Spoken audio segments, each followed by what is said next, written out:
El sistema ha vencido, desiste. Has dejado de ser humano. Bienvenido, termita.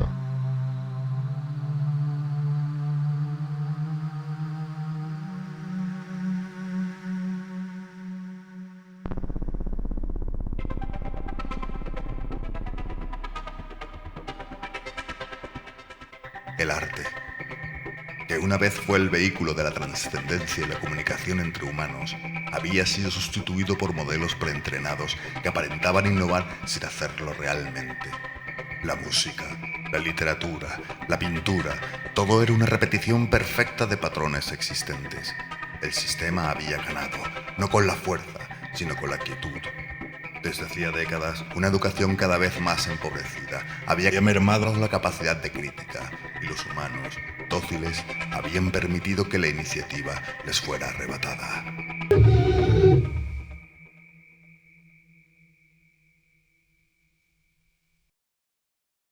David Becca, a sus 62 años, se sentía un anacronismo. Cada día, la distancia entre él y el resto del mundo se hacía más grande. Un bicho raro, un fantasma de una generación que creaba con el alma para el alma en un mundo que había entregado la suya por desidia. Sentado en su estudio, bañado por una luz suave del atardecer y rodeado de recuerdos, libros, discos, fotografías enmarcadas de familiares y viajes. Un lugar vetusto, descuidado, pero su refugio, su hogar, su vida e inspiración. En la pared el piano, un viejo compañero desde que pudo adquirirlo de segunda mano en el año 1987, a plazos con sus primeros sueldos como músico.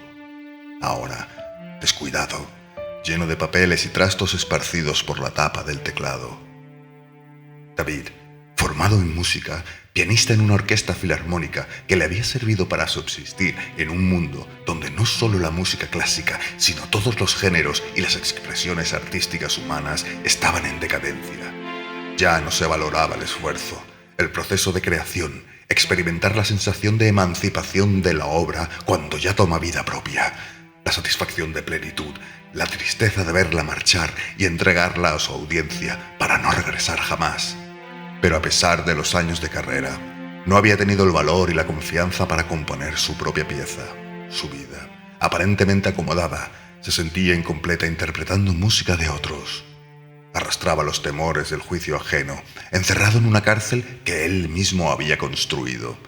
El miedo y la falta de confianza, socavados a lo largo de los años, le impedían desplegar sus alas. Y cada vez que ese sentimiento aparecía, se autoconvencía rápidamente de que era una tontería. Él no era un artista, no se sentía capacitado y debía volver a su cómoda rutina. El golpe de realidad llegó sin aviso.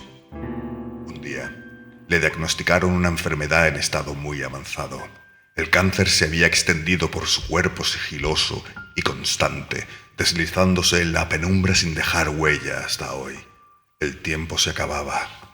Esta revelación lo sumió en una tristeza tan absoluta que se sintió por primera vez realmente vivo. Ya durante el duro tratamiento, el malestar físico le provocaba insomnio. Solía levantarse de la cama, tratando no despertar a su esposa. Deambulaba por la casa tranquila, como suspendida en el tiempo, en silencio. A veces leía un libro, otras veces escuchaba la radio o recuperaba uno de sus antiguos vinilos, o simplemente revisaba fotos de instantes de su vida congelados para siempre. Otras, cada vez más frecuentes, cuando los dolores eran insoportables, simplemente se recostaba en su sillón orejero frente al televisor y veía algún programa en la madrugada. Aquella noche era una de las malas. En la televisión se emitía un documental.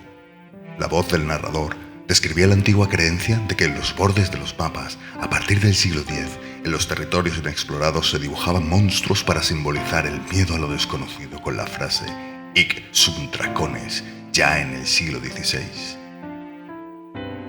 Y en aquel mismo instante, un escalofrío le recorrió la espalda. Comprendió que su miedo a ser el mismo, a crear su propia obra, era el monstruo mitológico en el borde de su propio mapa, una criatura que había mantenido su alma prisionera. Durante mucho tiempo se había acomodado en la zona de confort. Trabajaba para consumir y descansaba para trabajar, así, año tras año, que le parecían días. Pero algo había cambiado. Por primera vez en décadas, podía enfrentarse a sus dragones. Apuró la infusión aún humeante de la taza de cerámica bellamente decorada con flores y paisajes campestres. Se puso en pie y avanzó, al principio dubitativamente, pero conforme se dirigía a su estudio, de manera más decidida. Encendió la lámpara de pie. Ahí estaba su piano Sauter y Sailor. Despejó y limpió su superficie. Abrió la tapa lentamente y descubrió su sempiterna sonrisa paciente, amable y comprensiva, repleta de dientes nacarados. «Hola, viejo, te echaba de menos», pareció decirle el instrumento en tono afable y paternal. En aquel momento, decidió componer su pieza, al principio en secreto, por si fracasaba quedase en un acto frugal e íntimamente vergonzoso, donde los dragones una vez más habían vencido. Todavía era un hombre temeroso. Con temblor en el pulso, empezó con una melodía que era la reverberación de un dolor sordo. Con cada martillar de las teclas, el eco se hacía más nítido y los acordes se convertían en una vibración que parecía no venir de su teclado, sino de más allá. Era la resonancia residual, el grito olvidado que le hablaba directamente. La pieza se convirtió en un viaje intelectual a través de su propia vida, enfrentando sus miedos y sus fracasos. Era un acto de confesión, una búsqueda desesperada de su identidad, una lucha para dejar algo de su existencia en este mundo sin alma. Una sensación de paz lo fue invadiendo. Los dolores de sus articulaciones se disolvían y absorto cayó en un estado de lucidez creativa como nunca antes había experimentado. El alba se coló por los ventanales. Sus pesares y el miedo quedaron arrinconados. Navegaba con rumbo fijo hacia el viento. Los fantásticos reptiles, sorprendidos y empequeñecidos, se rendían ante su erguida y orgullosa presencia. Los días siguientes sintiérase vivo, feliz. La obra ya tenía discurso y estaba en la fase de creación donde la mano pierde el pulso y es esta la que dicta su destino. Completo y arropado, ahora sí, tras compartir sus avances con su familia y amigos.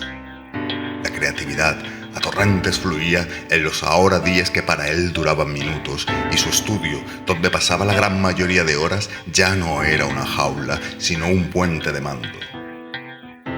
Y así transcurrieron sin duda los más felices días de su vida. Pero, desgraciadamente, David Becca nunca llegó a escuchar la interpretación de su obra terminada.